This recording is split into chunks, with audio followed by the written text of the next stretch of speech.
को ब्रह्मा बुझाइले लोके अज्ञान गर्भरे विमोहित हुई निजर बड़ीमा देखाते ए घर मोर, ए धन संपत्ति मोर, पत्नी पुत्र परिवार मोर मोर बोली कहते, किंतु वास्तव में सबरी प्रभु से पद्मनाभ प्रत्येक देहरे से रही।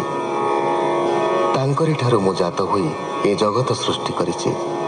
तांकर कर्म जोगुरु महत जात हुए। महतर त्रिगुण एवं त्रिगुणर तमगुणर जात हुए अहंकार। अहंकार जात हुंती तीन गुण विकार, तम, तेज। तहिरु जात शब्द गुण आकाशरे संचारित हुए। आकाशरु जन्मे वायु। एहिपरि जल, तेज, मन और 10 इंद्रिय जात हुई सृष्टि प्रक्रिया हुई थाए। अचेतन जीव मध्य भगवान चेतना दियन्ते। सहस्र शिर पुरुष जन्म नियन्ते। ब्रह्मा उवाच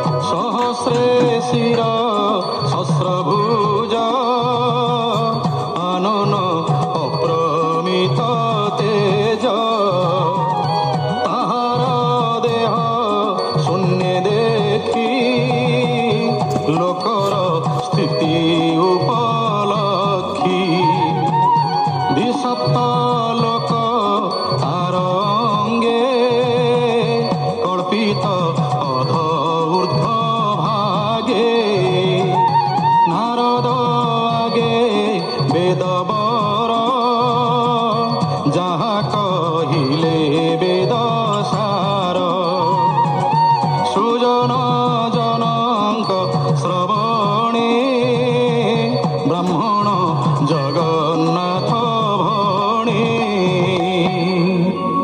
इति श्रीमद्भागवते महापुराणे परमहंस्यां संहितायां द्वितीय स्कन्धे नाम 5म अध्यायः।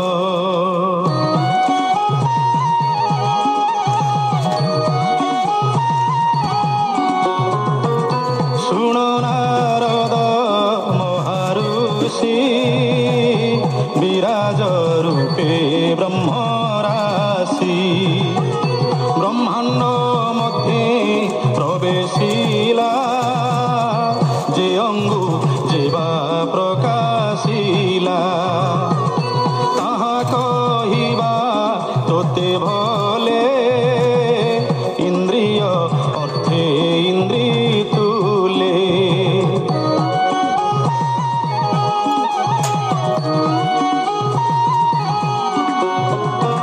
वचन बन्ही मुखे बसे जेणेता शब्द प्रकाशे शपथ छंद धातु जेते देहरे बसे ता बाह्यांते रसना सर रसे रसे जलाधिपति जही बसे।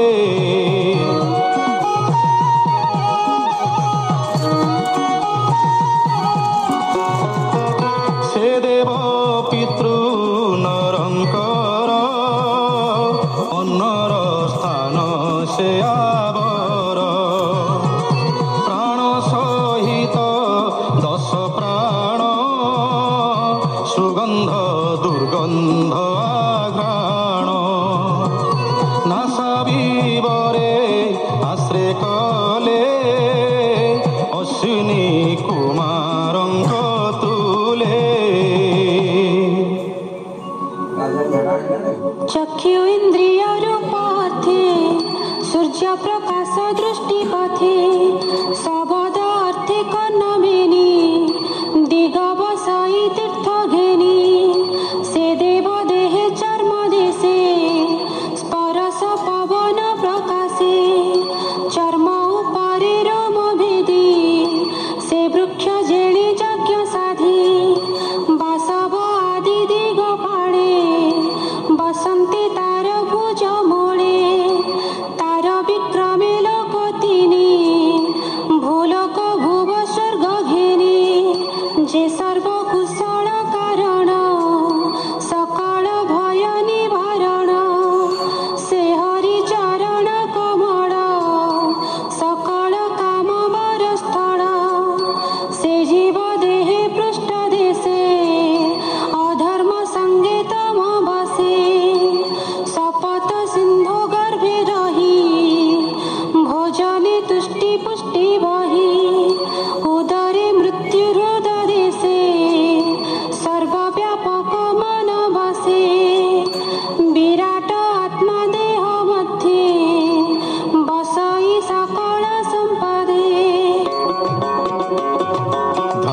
ତତେ ପଦ୍ମଜନି ତୋ ସଙ୍ଗେ କୁମାରଙ୍କୁ ଘେନି ବ୍ରହ୍ମା ନାରଦ ଭବ ଆଦି ମୁନିଏ ଯେତେ ବେଦବାଦୀ ସୁର ଅସୁର ନର ନାଗ ଯେ ସରୀସୃପ ଖଗ ମୃଗ ବୃକ୍ଷ ଔଷଧି ଲତା ଯେତେ ବିବିଧ ଜୀବଙ୍କ ସಮೇତେ ଯେ ଜଳସ୍ଥଳ ଅନ୍ତରିକ୍ଷେ ଗ୍ରହ ଆଦିତ୍ୟ କେତୁ ରୁକ୍ଷେ ତାରା ସମୂହ ତେଜେ ଝଳି ଜିମୁତ ପ୍ରକାଶେ ବିଜୁଳି